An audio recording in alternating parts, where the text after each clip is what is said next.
The workshop had already begun to sleep when Daniel Carter wiped the grease from his hands and stared at the clock hanging crookedly on the wall.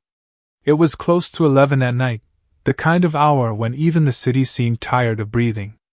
Outside, the streetlights flickered weakly, casting long shadows across cracked pavement and abandoned storefronts. Daniel's body felt heavier than the tools he'd carried all day. His shoulders burned, his fingers throbbed, and his back ached with the familiar pain of a man who worked harder than life ever rewarded him. He had spent the day fixing cars whose owners always wanted more than they could pay for, negotiating patience instead of money, and reminding himself that honesty didn't always put food on the table.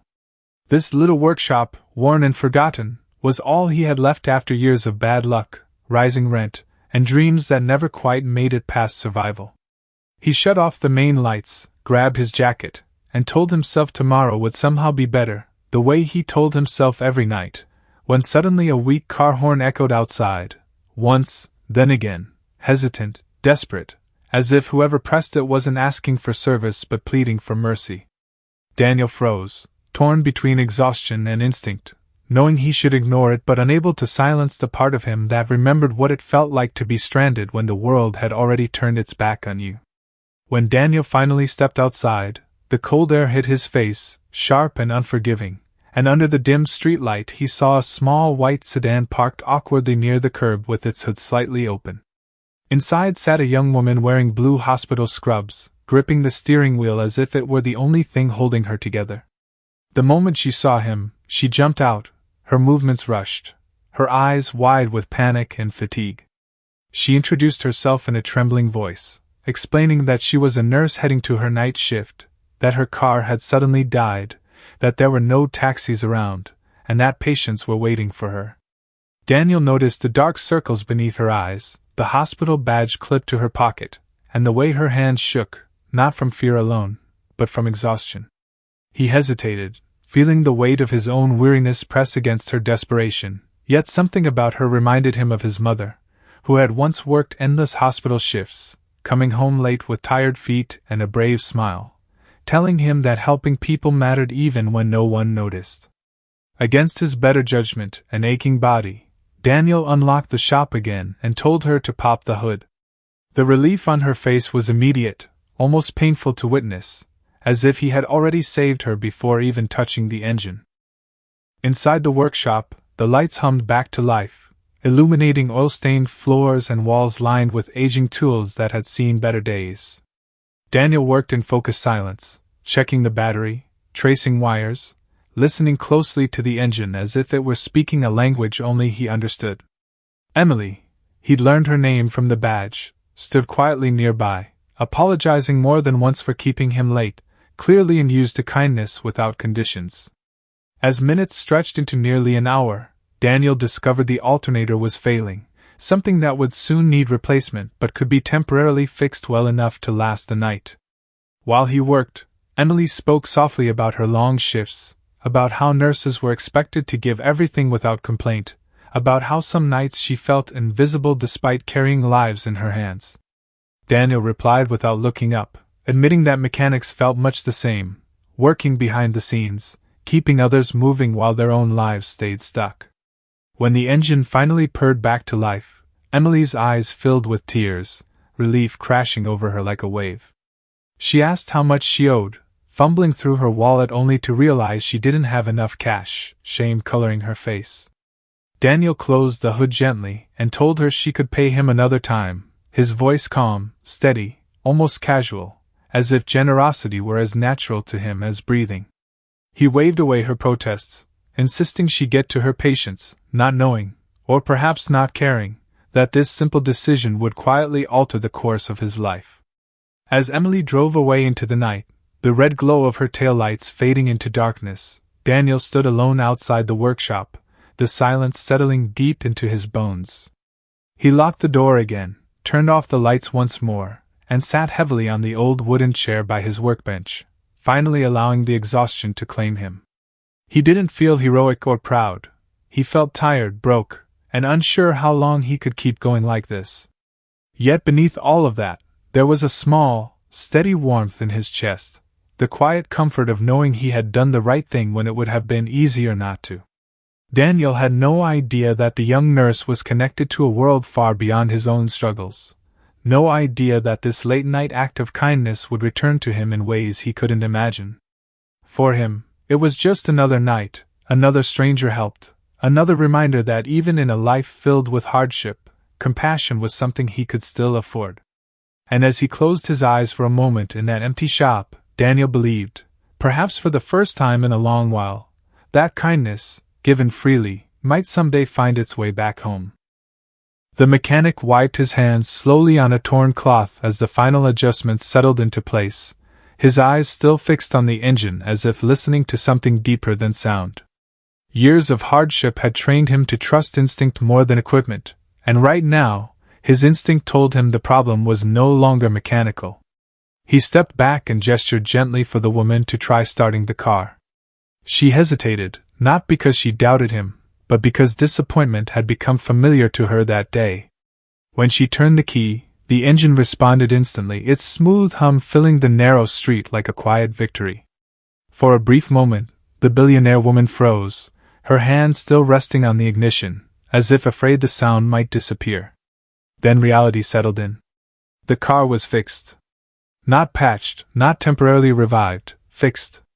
She looked at the mechanic, truly looked at him this time, and something shifted behind her composed expression. Gratitude mixed with disbelief, and beneath it all, a faint trace of humility began to surface. She stepped out of the car again and asked him how much he wanted for the repair, already reaching for her phone, prepared to transfer an amount that could have paid his rent for years. The mechanic shook his head gently, his voice low but steady as he explained that he had not yet checked everything and wanted to make sure the car was safe before talking about money. This response confused her more than the repair itself. She was used to urgency, to people demanding payment immediately, to exaggerated praise and desperate politeness. But this man seemed untouched by any of it. He moved back toward the engine, tightening one last connection, checking twice where others might check once. As she waited, her attention drifted to the back seat, where her daughter sat quietly, her small hands pressed against the glass, eyes bright with curiosity. The child had watched everything, the mechanic's calm movements, his patience, the way he never once spoke loudly or showed frustration. To her, he did not look poor. He looked safe. Before the billionaire woman could react, the car door opened and her daughter stepped out, moving with the innocent confidence of someone who had never learned to measure people by their clothes. She walked straight toward the mechanic, who was still crouched near the engine, unaware of what was happening behind him. Without hesitation, the child wrapped her arms around him, her small body pressing against his chest in a spontaneous hug that caught him completely off guard. The mechanic froze, his hands hovering awkwardly in the air, unsure whether he was allowed to respond. He had not been hugged like that in years, not since life had taught him to be careful with affection. The girl looked up at him and smiled, thanking him for helping her mother, her voice pure and unfiltered. In that moment, something cracked open inside him, a place he had sealed long ago to survive. The billionaire woman watched from a distance, her breath caught in her throat, as tears welled in her eyes despite her efforts to control them. The hug lasted only seconds, but its impact was immeasurable. When the child stepped back, the mechanic finally placed a gentle hand on her shoulder, offering a shy smile that held more sincerity than any polished gesture. The billionaire woman approached them slowly, her confidence softened by emotion she could no longer hide. She thanked him again, this time without formality, without power in her voice, just a mother speaking to a man who had unknowingly protected something priceless. She paid him far more than he asked, though he initially resisted, and promised to return if the car needed anything else. As the car drove away, disappearing into the distance, the mechanic stood alone in the dust-filled street, the echo of that hug still warm against his chest. He did not know it yet, but that single moment had already begun rewriting his future. That night, the mechanic could not sleep. The workshop felt different, quieter somehow, as if the walls themselves were holding their breath.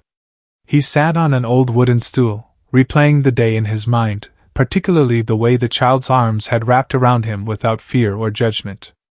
Poverty had taught him many lessons, but kindness without expectation was not one of them. He wondered why that moment felt heavier than years of struggle, why it stirred emotions he had buried beneath survival. Outside, the city continued its restless rhythm, unaware that something extraordinary had already been set in motion. Across town, in a world of glass buildings and guarded gates, the billionaire woman sat beside her daughter's bed, listening as the child spoke about the mechanic with admiration, calling him kind, calling him brave. Each word struck her deeper than the last, forcing her to confront a truth she had ignored for too long, that wealth had insulated her from humanity rather than connecting her to it. The following morning, the mechanic arrived at his workshop as usual, expecting another ordinary day. Instead, he found a black car waiting outside, identical to the one from before, but this time accompanied by several others. Panic flickered through him as well-dressed men and women stepped out, their presence overwhelming the narrow street. He assumed something had gone wrong, that perhaps the repair had failed or caused another issue. But then the billionaire woman emerged, her expression warm, determined, and entirely different from the controlled executive he had met before. She explained that she had spent the night thinking, not about the car, but about him. About how talent had been overlooked simply because it lived in the wrong place, wore the wrong clothes, spoke without confidence. She offered him an opportunity that felt unreal, a partnership, access to resources, a chance to build something far beyond the limits of his workshop. The mechanic struggled to understand the words as they left her mouth. Partnership was a language spoken by people with power, not by men who counted coins at the end of the day. He questioned her motives, his voice trembling not with fear, but with disbelief. She answered honestly, admitting that it was her daughter's hug that had forced her to see him not as a mechanic, but as a human being who deserved respect. She did not want to offer charity, she wanted collaboration. She wanted someone who worked with integrity, someone who valued safety over speed, honesty over profit. The street watched in silence as the poor mechanic stood at the center of a moment that felt too large for him. Finally, after a long pause, he agreed, not because of the money, but because he sensed that this opportunity carried purpose. Months later, the workshop no longer stood forgotten. It had grown into a center of innovation, employing people who had once been dismissed just like him. The mechanic never forgot where he came from, nor did he allow success to harden him. The billionaire woman kept her promise, but more importantly, she kept her humanity.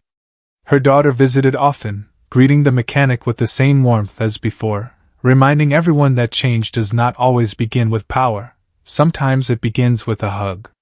And as the mechanic looked around at the life he had built, he understood something profound. Destiny does not announce itself with noise. Sometimes, it arrives quietly, disguised as a broken car, waiting for kindness to unlock its true purpose.